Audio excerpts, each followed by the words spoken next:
নমস্কার। মহাভারত পাঠ, দেবযানী ও শর্মিষ্ঠার কলহ এবং তার পরিণাম।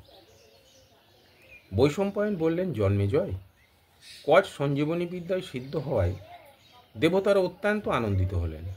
তাঁরা কচের কাছে সেই শিক্ষা নেওয়ায় তাঁদের সুবিধা হল। দেবতারা এবার একত্রিত হয়ে ইন্দ্রের উপর চাপ সৃষ্টি করতে লাগলেন অসুরদের আক্রমণ করার জন্য। ইন্দ্র আক্রমণ করলেন। পথে এক উপবন ছিল। সেই উপবনে বহু নারী সরোবরের জলে স্নান করছিলেন। ইন্দ্র বায়ুরূপে সরোবরে তীরে রাখা সমস্ত বস্ত্র এক জায়গাতে নিয়ে মিশিয়ে রাখলেন। কন্যা ও নারীগণ যখন স্নান সেরে উঠলেন, তখন অসুররাজ বিশ্বকর্মার কন্যা শর্মিষ্ঠা ভ্রমবশত তাঁদের গুরুকন্যা দেবযানীর পোশাক পরিধান করেন। বস্ত্রগুলি যে মিশে গেছে, শর্মিষ্ঠা তা বুঝতে পারেননি। দেবযানী খুব রেগে গেলেন। তিনি বললেন, এক, তুমি অসুর কন্যা, তার উপর তুমি আমার শিষ্যা, তুমি আমার পোশাক পরলে কোন সাহসে? তুমি আচার ভ্রষ্ট হয়েছ, এর ফল অত্যন্ত খারাপ হবে। শর্মিষ্ঠাও ক্রুদ্ধ হয়ে বললেন, বাহ, তোমার বাবাও সর্বদা আমার পিতাকে সমীহ করে চলেন, সিংহাসনের নিচে দাঁড়িয়ে স্তুতি করে থাকেন, তোমার এত অহংকার? দেবযানী প্রচণ্ড ক্রুদ্ধ হয়ে শর্মিষ্ঠার পোশাক ধরে টানতে লাগলেন। তাতে নির্বোধ শর্মিষ্ঠা দেবযানীকে ধাক্কা দিয়ে কুয়োর মধ্যে ফেলে দিয়ে নগরে ফিরে গেলেন। কিছুক্ষণ পর রাজা যযাতি শিকার করতে সেই পথ দিয়ে যাচ্ছিলেন। তিনি পরিশ্রান্ত হয়ে জলপান করার জন্য কুয়োটির কাছে গেলেন। কুয়োতে জল ছিল না। যযাতি দেখলেন এক সুন্দরী নারী কুয়োতে পড়ে আছে। তিনি জিজ্ঞাসা করলেন, সুন্দরী, তুমি কে? কুয়োতে কিভাবে পড়লে? দেবযানী উত্তর দিলেন, আমি মহর্ষি শুক্রাচার্যের কন্যা। দেবতারা যখন অসুরদের বধ করেন, তখন আমার পিতা সঞ্জীবনী মন্ত্রের সাহায্যে তাদের জীবন দান করেন। আমি যে এই বিপদে পড়েছি তা উনি জানেন না। আপনি আমার দক্ষিণ বাহু ধরে আমাকে এখান থেকে উদ্ধার করুন। আপনাকে দেখে আমার মনে হচ্ছে যে আপনি কুলীন, শান্ত, বলশালী এবং যশস্বী। আপনার কর্তব্য হলো আমাকে এই কুয়ো থেকে বাইরে আনা। ব্রাহ্মণ কন্যা জেনে যযাতি তাকে কুয়ো থেকে তুলে আনলেন এবং তার অনুমতি নিয়ে রাজধানীতে ফিরে গেলেন। এদিকে দেবযানী শোকে অধীর হয়ে নগরের নিকটে এলেন এবং তাঁর দাসীকে বললেন, শোনো দাসী, তুমি শীঘ্র আমার পিতার কাছে যাও এবং তাকে বলো যে আমি বিশ্বকর্মার নগরে আর যাব না। দাসী শুক্রাচার্যের কাছে গিয়ে শর্মিষ্ঠা ঘটিত সমস্ত কথা জানালো।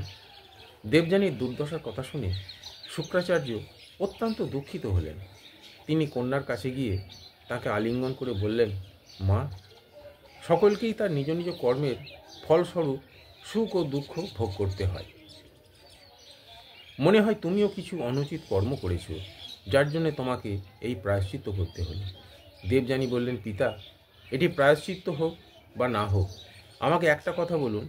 বিশ্বকর্মার কন্যা ক্রোধে রক্তচক্ষু করে রুক্ষ স্বরে আমায় যে বলল, তোর বাপ আমাদের স্তুতি করে, ভিক্ষা চায়, প্রতিগ্রহ নেয়, তার কথা কি ঠিক? যদি ঠিক হয় তাহলে আমি এখনই শর্মিষ্ঠার কাছে গিয়ে ক্ষমা চেয়ে তাকে সন্তুষ্ট রাখব।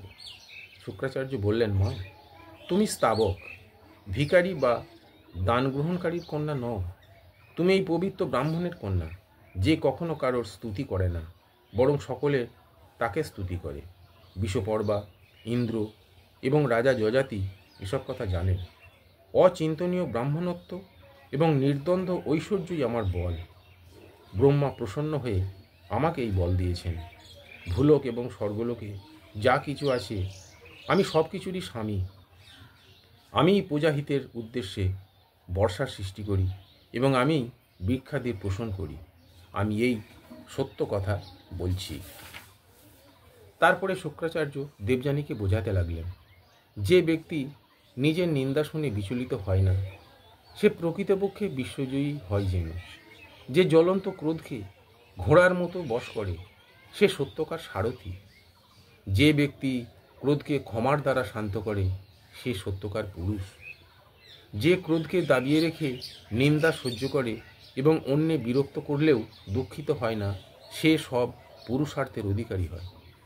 একজন ব্যক্তি যদি শত বৎসরব্যাপী যজ্ঞ করেন এবং অন্যজন কোনো কিছুতে ক্রোধ না করেন, তাহলে এদের মধ্যে যিনি ক্রোধ করেন না তিনিই শ্রেষ্ঠ। অবোধ বালকেরা নিজেদের মধ্যে ঝগড়া মারামারি করে, কিন্তু যারা বুদ্ধিমান তাদের করা উচিত নয়।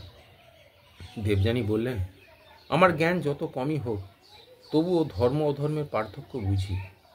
ক্ষমা এবং নিন্দার সরলতা ও দুর্বলতা আমার জানা আছে। হিতাকাঙ্ক্ষী গুরুর শিষ্যের ধৃষ্টতা ক্ষমা করা উচিত নয়।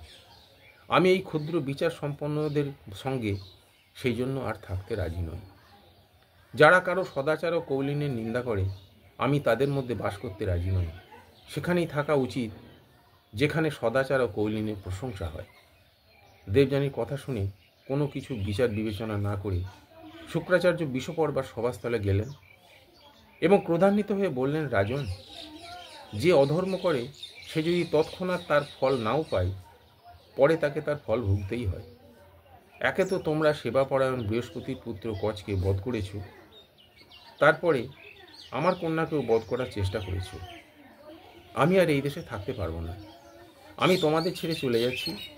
তুমি হয়তো ভাবছো যে আমি বৃথায় এই সব বলছি, তাই অপরাধ করা বন্ধ না করে তুমি ক্রমশ অবজ্ঞাই করে চলেছ। বিষপর্বা বললেন, ভগবান, আমি কখনো আপনাকে মিথ্যাবাদী বা অধার্মিক বলে মনে করিনি। আপনাদের সত্য এবং ধর্ম প্রতিষ্ঠিত।